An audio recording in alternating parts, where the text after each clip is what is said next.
Hello and welcome to the second edition of Across the AMC. I am your host, Scott Barker, Sports Information Director for the American Midwest Conference. We have a full line of topics to cover in today's show, including recaps from the men's soccer game of the week, women's soccer, volleyball, and cross-country recaps, AMC Players of the Week, an NAI rankings update, and interviews with Harris-Stowe women's soccer head coach Scot Vorwold and midfielder Georgia Herrington, along with an interview with Colin, a men's golf player at Missouri Baptist who is a member of the AMC ASA. In the men's soccer game of the week, it was a rematch of the 2017 AMC Men's Soccer Tournament Championship Final. This year, the Columbia Cougars defeated Central Baptist Mustangs 2-0 thanks to goals by Zymo Gill and Parker Moon. The Cougars outshot the Mustangs 17-0 in the contest. One of the biggest upsets so far in NAI soccer came when the Columbia Cougars defeated number 1 in NAI defending national champion Wayland Baptist 2-1. Parker Moon scored both goals for the Cougars, and goalkeeper Ryan Harris-Stowe made 6 saves to pick up the win. Now we will take a look at the conference scores from this past week. We have 9 more soccer games between now and next Tuesday, including 1 on Friday, 4 on Saturday, 1 on Monday, and 3 on Tuesday. Now we'll take a look at the updated standings.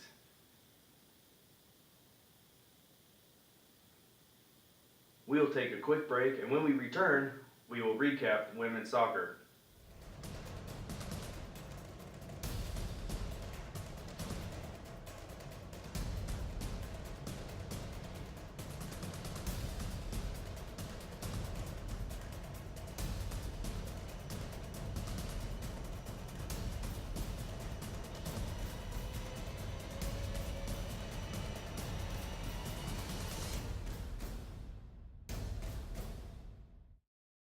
Welcome back to Across the AMC. Again, I'm your host, Scott Barker. Now we'll jump into women's soccer. As Harris-Stowe defeated Freed-Hardeman 2-0 on Tuesday, the Hornets are now 1-0 in conference play for the first time since 2015. At 3-0-1 for the season, that is Harris-Stowe's best start since starting 3-2-0 in 2016. Earlier this week, I sat down with Hornets head coach Scot Vorwold and midfielder Georgia Herrington. This question can go for Coach. At 3-0-1, that's the best start for the Hornets since starting 3-2-0 in 2016. What's going right so far this season? I think we got a good group in this year. We're healthy. If you look back a year ago, we had started off the season pretty strong, but then everything that could have gone wrong went wrong. So this year, I think we're just operating on all of our cylinders. We're a good group in, got some strong new players in, some strong returners. People came in just ready to play, so we're clicking. And Georgia, Coach mentioned that you're a team captain. How are you motivating the team in that position? Well, I'm one of the returning players. I've been here for 3 years, so I've kind of seen how the team has progressed over time, and obviously I can explain to them how exciting it is for me to see how well we're doing compared to other years. And we our team is so culturally diverse at the moment, so it's great to have loads of different styles of play going on, and we just all work together, and it's all it's just amazing to see what's going to be happening in the future. Coach, going back to yesterday's game against a pretty talented Freed-Hardeman team, and you're able to limit them to just 2 shots and none on goal. How's that defense? That's 2 or 3 games this year that you've limited to single shots, limited the opponents to single shots. Yeah, I think Freed's always quality. They're pesky. They're hardworking. They're one of those teams that just never gives up. But we concentrated all week about getting behind the ball, shutting down the middle, and we did really well. We did really well in that. And, I think one of our strengths this year is on the attacking side of the ball. So we're always going to have chances, I think. So we're attacking things up in the back and through the middle. And we did that yesterday, and we were able to shut them down. We played really well. Tell us a little bit about the play of Tori Helms. You know, she's got 5 goals already on the season, which leads to conference. Yeah, Tori's solid. She's a junior college transfer for us from Kaskaskia College. Strong body, heck of a shot. Very technical player. Finds herself in the right positions, makes great runs. Yeah, so she's definitely dangerous. She's been a big weapon for us, and she's banging some goals. I think she's going to bang in quite a few more. But I think where our strength is we have multiple weapons. You know, whether it be Tori or other options. You know, it's across the front. We're pretty dangerous. So, but yeah, Tori's definitely a weapon for us, and she's off to a great start. In Georgia, having teammates such as Tori and, you know, Paula, she's, you know, top 3 in a couple of top 3 in the conference in a couple of categories as well. How does playing with teammates like that help your game? Oh, it's great. It's great because I just know that, like, I have the confidence in them to just do what they need to do. Like, I don't panic. I don't think, oh, what's going to happen? Like, I know I can lay the ball down the line or switch the ball, whatever is going to happen, they're gonna do something with it. Like, every chance that they have with the ball, they always take as much opportunities as they can, whether they go forward, they're strong, and they definitely are a threat to the other teams, and I think other teams know that as well, that, you know, their players to be looking out for. Having a goalkeeper like Camilla, does that help you all defensively as well, where, you know, if you can be more aggressive, if you make a mistake, you know, you have a really good keeper back there that could, you know, maybe bail you out? Oh yeah, she's great. Like, when she's in goal, I feel like there's less pressure on me because, you know, she's always there. Like, she talks so much in the back that she gives me, like, it's kind of a new position to be in defense this year for me. So with her talking, like, I feel like I've been playing there my whole life. She's always there to cover me. If I'm gonna panic about something, she's always got the best advice. But even no matter where the shot is, she tries her hardest in everything that she does, and it makes me a better player every day. So.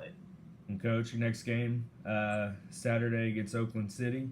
Can you tell us a little bit about them? Yeah, Oakland City, they're Division II team. Don't know a whole lot about them this year. We played them, I think, a couple years ago, and I want to say we lost in overtime at home. Kind of a heartbreaker, but that's soccer, you know.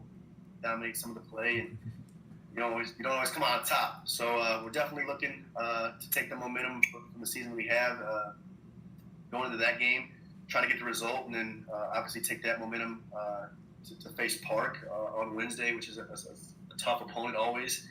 So we're excited about it. We're excited to move forward. You know, it's still early in the season.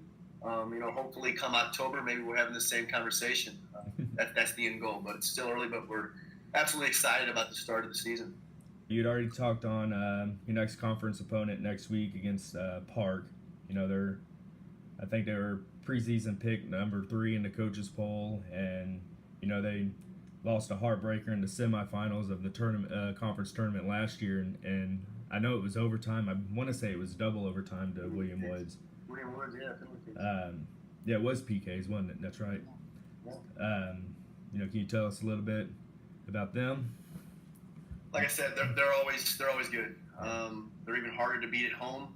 But you know, I think one thing that I keep the girls grounded. You know, we want to stay humble, but I think we built that confidence in that anytime we step on the field, we have a chance to win.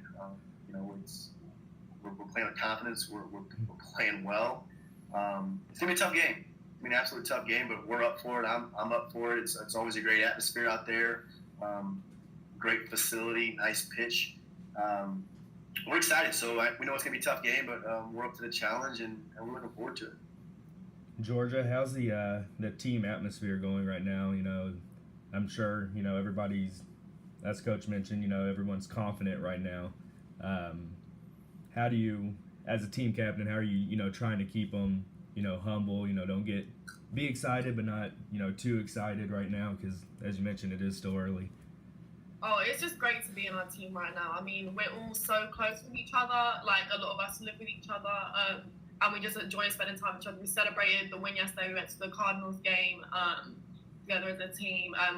You know, it's great. Like, no, I don't think anyone's jump into conclusions. I think everyone's still like, sitting, waiting, not getting too excited. We just look at take each day as it comes and practice. Everyone trying as hard as they can. We want to do as much as we can to get to the top of the conference and like to the national tournament, everything. So we're just working really hard together. We listen to each other and we take advice and we do what we need to do as a team. And I feel like you can see that on the field when we have possession with the ball. We're moving around, we're talking, and we're doing what we need to do to get the goals. Cool. All right. Do either one of you two have anything else you want to add? Anybody else you want to mention? Talk about their play? I mean, like I said, I think this is the largest recruiting class. I think it might be the largest team roster we have in the program history. And so we're versatile in every position. We have players that can and will step in and fill spots when we need to. There's a lot of teams that have large numbers, but I think quality over quantity sometimes is always better. And I think we have that. We have quantity, but we also have quality. So I think that's another big piece. Last year we started 9 out of 11 freshmen pretty much every game. Those are quality minutes that you can't take from those players. So we're building. We're excited about this year, but again, it is early. But we're looking to finish the season strong. We're looking to build for the future as well. So, like I said, exciting time, but lots more to be done. I'm just really excited for this season. Like, it's just, I've been here for 2 years already, and like every year we have our ups and we have our downs, but like at the moment we just keep going up, and I don't want it to stop. And I feel like this year we really have the confidence to do something different, to change the program for the better, and just have people look at Harris-Stowe and be like, I want to go to Harris-Stowe. That school is doing what they need to do, and I want to be a part of that. And that's something that I think we're just trying to relay on to everyone, that people need to believe in us because we really have the ability to do it this year. Thank you again to Scott and Georgia. Now we'll take a look at scores from around the league, highlighted by Stevens' 2-1 win over St. Louis Pharmacy in overtime.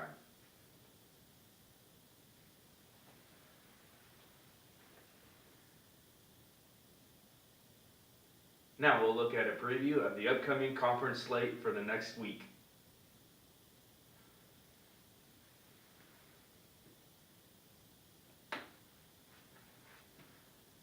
Pictured are the up-to-date standings, as 5 teams are now 1-0 on the season.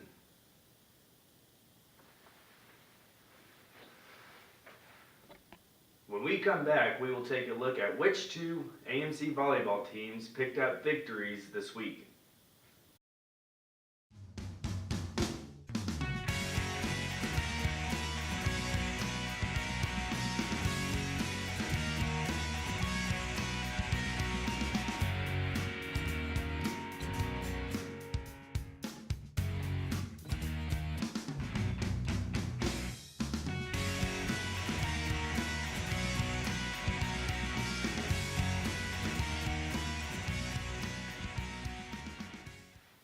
Welcome back. I'm your host, Scott Barker. On Tuesday, 4 teams kicked off their volleyball conference schedule as William Woods traveled to Hannibal, Missouri to take on the Hannibal LaGrange Trojans. The Owls came out victorious 3-1 as they won set 1, 25-21, dropped set 2, 18-25, then won set 3 and 4, 25-13 and 25-12. Just across the river in Belleville, Illinois, Lindenwood University Belleville Lynx knocked off the Utes from St. Louis College of Pharmacy in 3 sets, 25-14, 25-23, and 25-17. Now we'll have a look at the upcoming volleyball conference schedule.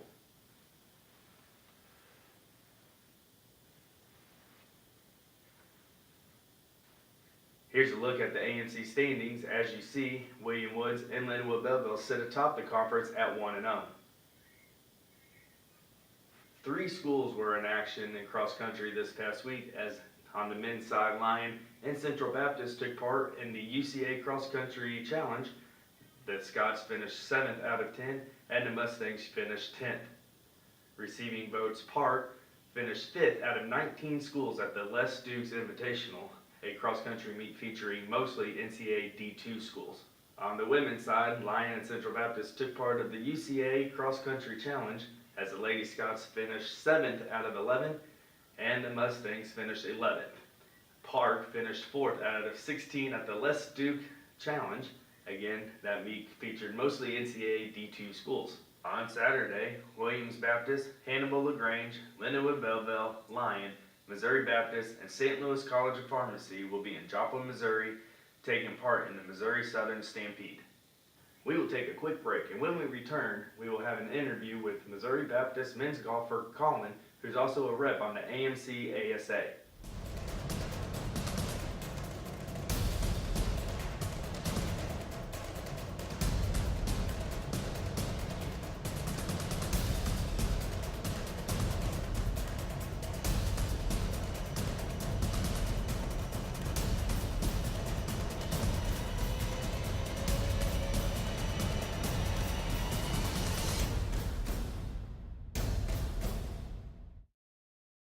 As mentioned before the break, earlier this week, I sat down with Missouri Baptist men's golf player Colin, who also represents Missouri Baptist on the AMC ASA. I'm here with Colin from Missouri Baptist. He is a representative on our AMC ASA. Colin, thanks for joining us. Thanks for having me. Thanks. So just tell us a little bit about yourself. So I'm 24 now. I play college golf here at Missouri Baptist. I'm technically a junior status in my education, and I transferred from SWIC. So yeah. Cool. Why'd you choose to transfer here to Missouri Baptist? So they are one of the only programs in St. Louis area that offers sport management program, and their sport management program is phenomenal. In my eyes, they have a lot of connections in the area, so that helps with your connections and your networking. So, and the professors, I really enjoy them. So my knowledge has actually gotten way better since I've come in here. Cool. So you're a golf player. What's your lowest score? Lowest score, actually funny, I had ACL surgery in February, kind of I had it in March, and then I came back end of May, a little bit before, and I shot my lowest score 2 weeks later, and I shot a 76. Wow. So, played better with a halfway torn ACL recovery, so. Cool. You know, Missouri Baptist women's volleyball coach, him and I went golfing, and I think I shot a 76 before I made contact with the first ball on the first tee, so Yeah, you already got me beat. That's not very good. Nah, not at all. What made you get involved here at Missouri Baptist with SAC?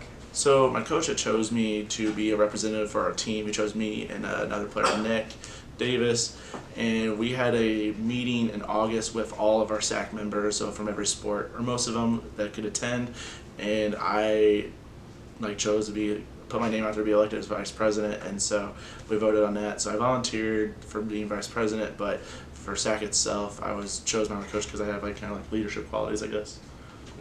And what's your biggest goal, I guess, with being in that student leadership role?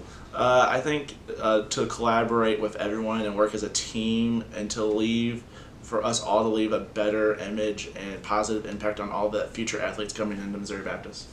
What's your favorite tradition or at Missouri Baptist? Or I really just like how everyone's super easy to communicate with and talk to, very friendly and mingle. I think that going to a college, I never have moved away from home. I was like, well, I will never move away from home, but moving here has actually been one of the best decisions. It's helped me just grow more as myself and find out who I am. So. And you're also a member on the AMC ASA. What's one thing that you want to get, you want to take away from that? I just want to build a better connection with you or Will, and just make sure the conference is in good health when I leave. Not that I have a lot of power into that, but I want to make sure that everyone feels like they get fair treatment, and just so I can develop a connection and a network as well for future references. You have any plans yet after graduation? Well, I want to work in sport as being a sport management degree. I don't know where. I do currently work for the Cardinals, so maybe an intern opportunity there, but other than that, just hopefully find a job in sport, which is a super competitive field. Absolutely. Thank you again, Colin, and thanks again to Missouri Baptist for allowing the commissioner and I to join their ASA meeting on Tuesday. We'll transition right into our next segment, which is AMC Players of the Week. Columbia swept the men's soccer side as goalkeeper Ryan Harris-Stowe was named Defender of the Week after making 6 saves against number 1 and NAI defending national champion Wayland Baptist. Parker Moon found the back of the net twice to lead the Cougars to the 2-1 win over Wayland Baptist, and that netted him the AMC Offensive Player of the Week. Both Ryan and Parker also won the same awards at the NAI level. They become the first NAI Players of the Week from the AMC in men's soccer and the third and fourth winners in all sports. On the women's side, Columbia again sweeping both awards, as Molly Klein was named Offensive Player of the Week after scoring 2 goals in a 2-0 win over Missouri Valley, and she also added an assist in a game against Martin Methodist. Kate Marshall was named Defender of the Week as she made 9 saves against number 6 Martin Methodist and 6 saves in the win against Missouri Valley. The Cougars took 2 of 3 of the volleyball awards as Caroline Clifford was named Attacker of the Week after she recorded 54 kills in a 4-0 week for Columbia.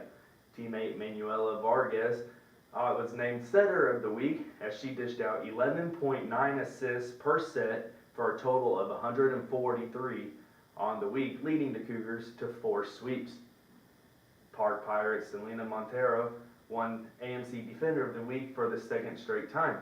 Montero recorded 51 digs in 12 sets for the Pirates. For cross country, Nicholas Rotich from Park finished 4th out of 180 runners at the Les Duke Invitational in a time of 26 minutes and 27 seconds. William Woods Whitney Brown ran a 5K time of 20 minutes 20 seconds to take 9th at the Forest Park Invitational in St. Louis. Congratulations to all of our Players of the Week and Ryan and Parker for winning NAI Players of the Week. On Tuesday, the NAI released the 2nd edition of the NAI Soccer Coaches Top 25 poll. On the men's side, Columbia College moved to number 16, and William Woods and Lindenwood Belleville remained receiving votes. On the women's side, Columbia fell to number 18. Saturday will feature 2 of our games of the week, as Lindenwood Belleville travels to Parkville to take on the Park Pirates in women's soccer, and Stevens hosts Free Hardman in the volleyball game of the week. Fans check back next week as we will have a recap of both of those games. That will conclude today's show. Fans check back again next Thursday morning as we will release the 3rd edition of Across the AMC. I would like to thank Harris-Stowe women's soccer coach Scott Vorwold and midfielder Georgia Herrington, along with Missouri Baptist men's golfer Colin, for joining us on the show this week. Again, I am AMC Sports Information Director Scott Barker, and we'll see you next week.